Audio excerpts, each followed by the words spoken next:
This is the Aberrant Action, our first solar rocket sidearm, and it's a big deal. I know that statement gets used a lot on YouTube, but I'm going to explain the significance behind this thing and then tell you exactly what you want to get. Now, to understand the anticipation around this thing, we have to go back to December of 2023. Bungie changed the game without even realizing it when they added the first ever rocket sidearm, Indebted Kindness. What started out as just another drop in a dungeon, all of a sudden 131 days later, it would explode in popularity, all thanks to Onslaught. When that activity dropped on April 9th, people had figured out some interesting ammo economies with respect to special weapons, namely the fact that rocket sidearms drop ammo at a higher rate than all the other special weapons out there. So much so, people began to realize they're almost like a primary in disguise. Following the drop of Onslaught came a wave of solo challenges that were complemented by this ammo discovery, and the amount of eyes on all of those solo challenges drove the usage rate on rocket sidearms through the roof in the community. Suddenly, everyone was going back to that Warlord's Ruin dungeon to get the perfect roll because this was the only version that existed until the final shape released. A full 189 days after that Indebted Kindness came the Call, a strand rocket sidearm with much easier access, being the fact that it's just a pale heart drop. It came with some solid perks and just like that rose in popularity. For some context, the week of writing this script, 60% of the top slot weapon kills in the raid are coming from the Call. Even if we look at the energy slot, guess what's most popular there? Indebted Kindness, the other rocket sidearm.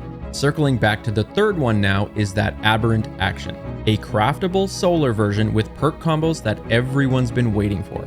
The ability to wipe out entire rooms in seconds, the fact that it can refresh buffs like Radiant or Restoration thanks to it being solar, and then some Transcendence benefits, this thing's a bit of a unicorn. For clarity, we have had other weapons with similar perks, but they're either primary or just terrible ad clear specials, and then we've had some decent ad clear weapons like this, but without the perks that this one is getting. So trust me when I say you want this in your arsenal. Jumping into what's available, the first two columns generally serve the purpose of getting you a stat package that you want, like blast radius, velocity, reload and stability, mag size, etc. Whatever combination of two perks you have in those determine how it's going to feel, but there's some important distinctions on how they impact rocket sidearms. So let me explain. Blast radius is fairly self-explanatory, it's just the radius at which it deals damage from where it hits. But to be clear, there's damage drop-off, so anyone outside of the circle won't take any damage of course, but even the ones near the edge will barely take damage at all. This becomes important on rocket sidearms because you really notice the difference in your gameplay, like it can go from feeling great to feeling like crap, and a perfect example is when you slightly miss your target shooting the ground. After a lot of testing with varying blast radiuses, you want a minimum of 50 in my opinion. Anything lower than that and you tend to need other perks to make up for it, and then anything over 60, it can actually start to hurt your other stats and not be worth it. Controller users, for instance, might find that if the stability stat is too low, these things start to kick too much and make follow-up shots harder. If that's your situation, 55 is a good sweet spot. On mouse and keyboard, it's not as worrisome, but another stat to pay attention to is reload. At base, the Aberrant Action has a bit of a low reload stat, so some of my recommendations later on will deal with this, but basically, if you're really used to how your other ones feel, just be aware of that. All in all, I try to go for either linear compensator or smart drift control, but like I said, it's just a combo between these two columns and technically your masterwork to try and hit those stat package sweet spots that I mentioned. So let's talk about the second column now, your reserves. This is just how many bullets you want at the cost of those stats, but it may not work the way you think. For example, if we take high explosive ordnance, it's the smallest one with only 9 in the mag and 35 in the reserve. That's a total of 44 bullets. If you upgrade to say tactical mag, it'll bump that mag up to 11, but then it also bumps your reserves up to 41 for a total of 52 bullets. So not only are you getting the 2 extra in your mag, but you're also just getting more ammo straight up. Now you might assume that's normal, but then if you go with appended mag, you get another bullet in the mag, so 12 instead of 11, but then only 38 in the reserve for a total of 50 bullets. I know that's getting into the nitty gritty, but I just wanted to highlight that both numbers change when you pick a perk here, and it's not always logical, especially because once you slot in the backup mag in your mod slot, it changes everything again. Intuition would say that it just adds a flat amount to all 3 scenarios, but it doesn't for rocket sidearms. The amount it adds is relative to the mag that you choose, and funny enough, it brings the total on the smallest mag, high explosive ordnance, to the highest amount available. You get more in that scenario than if you were to slot it on with appended mag. I want to credit a gentleman by the name of Mossy for compiling some of this data, which I'm putting on screen just in case you want to screenshot it, but I know it's a lot of information, so at the end of the day, I just wanted to highlight this unique interaction. Now onto the real perks though, let's talk about columns 3 and 4. What do you want and when are they best? Starting with column 3, let's talk about heal clip. Simply put, reloading after a kill gives you 120 health. That's more than the standard devours 100 by the way, or literally double what a regular healing grenade gives you on hit. It'll also give 60 health to nearby teammates too, so you can instantly see when playing how it spirals you into becoming this like walking healing factory without needing to even build into anything. Since rocket sidearms generally one-hit most adds, this is a huge deal for us. Another option is Ambitious Assassin. This is for my folks who hate reloading, okay? Because once you do reload, it overflows the mag up to 2.5 times the size, and then you can just go ham for what feels like forever. It's not my number one pick given how juiced this column is, but it's definitely a perk worth holding on to. Next up would be Beacon Rounds, and it's kind of my sleeper pick.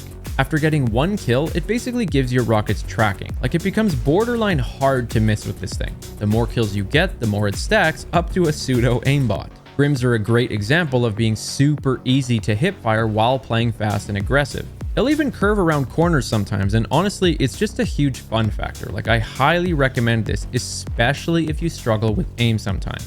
Now those would be the top 3 that you want to go for in my opinion that have the highest applicability across the game, but some of these really excel in build-centric setups like Strategist for example. This one's a new perk with the final shape that essentially turns weapon kills into class ability energy. It's around 10% per kill depending on whether you've enhanced the perk or not, but shooting a crowd can basically get it right back for you. And if you're a Titan main using their new Hazardous Propulsion exotic, this perk becomes an incredible synergy with that setup. I recently made a whole video covering that exotic for a build, so I'll link it below, but moving on, we've got the Pugilist perk. This does the exact same thing, but for melee energy instead of class ability. This can pair extremely well with some of the Warlock exotics like Sunbracers or their new class item. I've got a build that would work great with this that I'll also include. The last 2 options in this column, Threat Detector and Field Prep, certainly have their place in this game, but you really don't need those on this particular weapon. Onto the 4th column, we've got some more great options, with one being very special and the others being excellent for utility. Starting out is Incandescent, the perk that everyone's been going crazy for in the last 2 years and now exists on one of the best weapon types we've ever had. If you're new to this perk, every final blow spreads a fiery scorch to nearby enemies and it's a blast. When you craft it, that means you can enhance it, which applies more scorch stacks and becomes such a great splash damage tool. What's particularly nice is that scorching enemies is an elemental debuff. For clarity, that's whenever an enemy is affected by something, so like weakened or volatile, but in this case, it's them being on fire. And the reason this matters is a lot of things in this game proc off of debuffed enemies. The Hunter's Stylish Executioner aspect, for example, that lets you go invisible after killing them. Or the fact that your Prismatic's Transcendence bar can fill up extremely fast from killing debuffed enemies. This perk honestly becomes insane on this type of weapon to the point where it almost feels broken, but we've got a lot of other good perks to walk through, so let's talk about Reverberation. Remember how I showed the way blast radius works and that it's a very important stat? Well, this perk will juice that stat after a kill, so just get your first one and then enjoy some mini nukes afterwards. It's kind of like instead of having the splash damage from Incandescent, now you're opting in for a large area of effect coming from the rocket hits. Very fun option. And my third would be Demolitionist. Just like Strategist and Pugilist from column 3, this one gives you ability energy on kills. It's roughly 10% grenade charge per kill, and it also reloads your weapon by the way on every grenade throw. Because of that, it synergizes very well with builds that spam grenades and completely solves the lower reload stat on this thing. Something unfortunate is that it doesn't trigger heal clip, so don't craft that combo, but I respect you if you had it in your mind.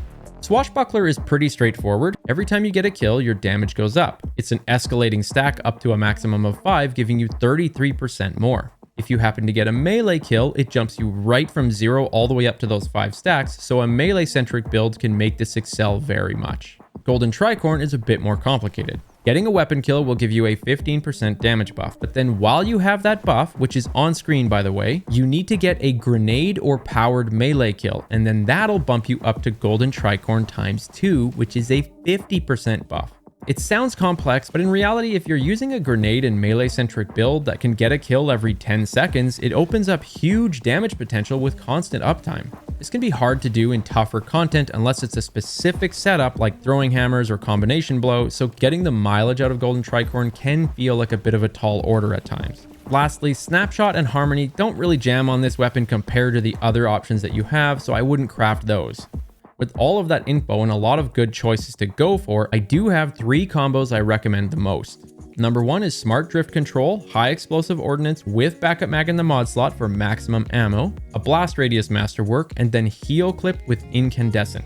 You get around 55 blast radius with a reliable 60 stability and high handling. Couple that with the unicorn setup of this weapon type plus those 2 perks, and you will have so much fun running this. I personally deal with the lower reload stat by using mods or just the fact that I almost always have amplified built into my subclass, which speeds that up a lot. Alternatively, you can go with linear compensator, flared magwell, and a reload masterwork.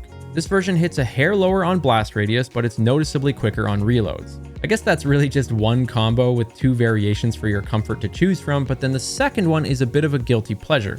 Linear compensator, flared magwell with the handling masterwork, and then beacon rounds with demolitionist. Basically, you're juicing the stats for quick, aggressive gameplay and then doubling down on that by using beacon rounds to make up for the lower blast radius. This one may not work for everyone, but it certainly does for me. Best of luck on your drops, and if you've enjoyed this weapon review, I did another one covering the brand new special GL called Lost Signal. I tend to only cover weapons that are really worth your time to get, so click on this to watch what's best on that.